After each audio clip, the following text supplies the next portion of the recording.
Сәлеметсіздер ме? Бүгінгі біздің сабағымыз 11-ші сынып дүниежүзі тарихы, қоғамдық гуманитарлық бағыт. Сабақтың тақырыбы Араб-Израиль қайшылықтары және Палестина мәселесі. Бүгінгі біздің сабағымыздың мақсаты Араб-Израиль қайшылықтарының себептерін ашу және Палестина мәселесінің түйінінің шешілу барысын көрсету.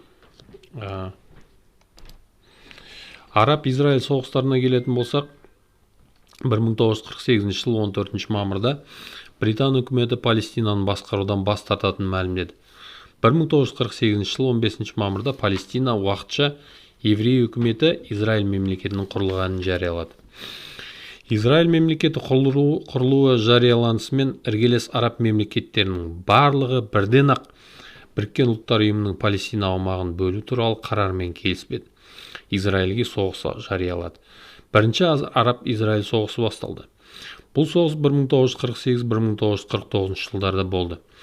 Бұл соғыстың нәтижесінде Израиль жеңіске жетті. Иерусалимнің батыс бөлігін және Біріккен ұлттар ұйымы араб мемлекеттеріне арнап бөлінген аумақтардың бір бөлігін басып алды.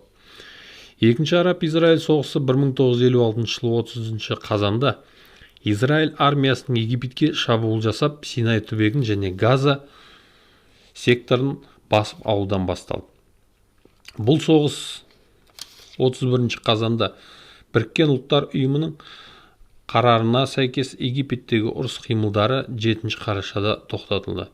Израиль өз әскерін Синай түбегінен және Газа секторынан алып кетті.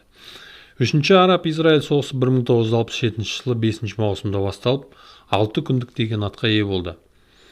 Бұл соғыстың нәтижесінде Израиль Египеттің бүткіл Синай түбегі мен Газа секторын басып алды. 6 күндік соғыстан кейін палестиналық арабтар мекендеген барлық негізгі аудандар Израильдің билігіне бағынышты болып қалды. 1973 жылы 6 қазанда Израиль мен Сирияның қарулы күштері айырылып қалған аумақтарын қайтару мақсатында Израильге шабуыл жасады. Осылайша 4-ші Араб-Израиль соғысы басталды. 3 аптаға созылған шайқастардан кейін Израиль армиясы араб әскерлерінің ілгері жылжуын тоқтатты. 1973 жылы 25 қазанда ұрыс қимылдары тоқтатылды. Біріккен ұлттар ұйымының басшылығымен соғысушы жақтардың әскерлерін бір-бірінен айыру туралы келісімге қол жетті. Египет Израильмен күресін тоқтатты. Израиль өзінің әскерлерін Синай түбегінен алып кетті. Штаб-пәтері 1970 жылдан бері Ливанда болған Палестинаны азат ету ұйымы бұрынғыша Израильдің бітіспес қарсыласы болып қала берді. 1987 жылы Израиль басып алған аумақтарда Газа секторында және Иордан өзенінің батыс жағалауында Палестина интифадасы басталды. Осыған сәйкес 1993 жылы Израиль мен Палестинаны азат ету ұйымы өзара мойындау туралы келісім жасасты. Газа мен Ерихон секторында уақытша палестиналық өзін-өзі басқаруды ұйымдастырудың принциптері туралы декларацияға қол қойды. 1995 жылы Израиль мен Палестинаны азат ету ұйымы Израиль әскерлерін көбінесе арабтар тұратын 6 қаладан шығаруды, оларда Палестина әкімшілігінің сайлауын өткізуді көздейтін уақытша келісім жасалды. Сөйтіп, Палестина автономиясын құру бағытында елеулі қадам жасалды. Палестина автономиясы әкімшілігінің бақылауында болып тұрған аумақ біртіндеп ұлғаюда. 2006 жылы Араб-Израиль жанжалын реттеу үдерісі бұрынғыдан бетер шиеленісе түсті. Палестина парламент сайлауында жеңіске Хамас Палестина автономиясының жаңа үкіметін құрды. 2006 жылдың жазында Израиль Ливанға әскерімен басып кірді. 6-ші Араб-Израиль соғысы осылай басталды. Жаз айларында 34 күнге созылған ұрыстардың барысында Израиль армиясы алдына қойған мақсатына жете алмады. Бірақ та Ливан үшін орасан көп шығынға ұшырады. Оның мөлшері 3,5 миллиард доллар болып бағалануда.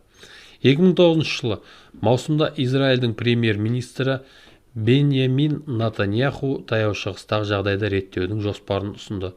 Сол тұрғыда егер палестиналықтар Израильді еврей халқының ұлттық атамекені екенін мойындаса, және Израильдің қауіпсіздігіне, оның ішінде халықаралық қауіпсіздігіне осының кепіл болуына қол жетсе, құқықтары шектеулі Палестина мемлекетінің құрылатындығына келісетінін білдірді.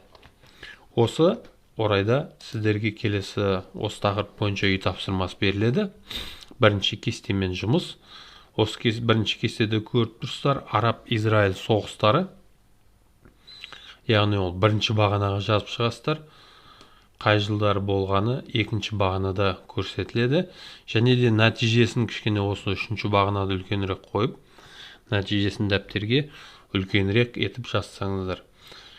Екінші, оқулықтың 242 бетіндегі 6-7 сұрақтарды талдап өтсеңіздер, бұл 6-7 сұрақтар Израильдің индустриялық аграрлық елге айналуына қандай факторлар көмектесті?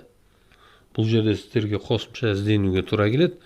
7-ші, Араб-Израиль жанжалының себептері қандай және оның даму кезеңдерін бөліп көрсетіңдер. Осы параграфты оқи отырып, сіздер Араб-Израиль жанжалдарының себептерін анықтап көрсетіңіздер. Және оның даму және шешілу кезеңдерін бөліп көрсетсеңіздер.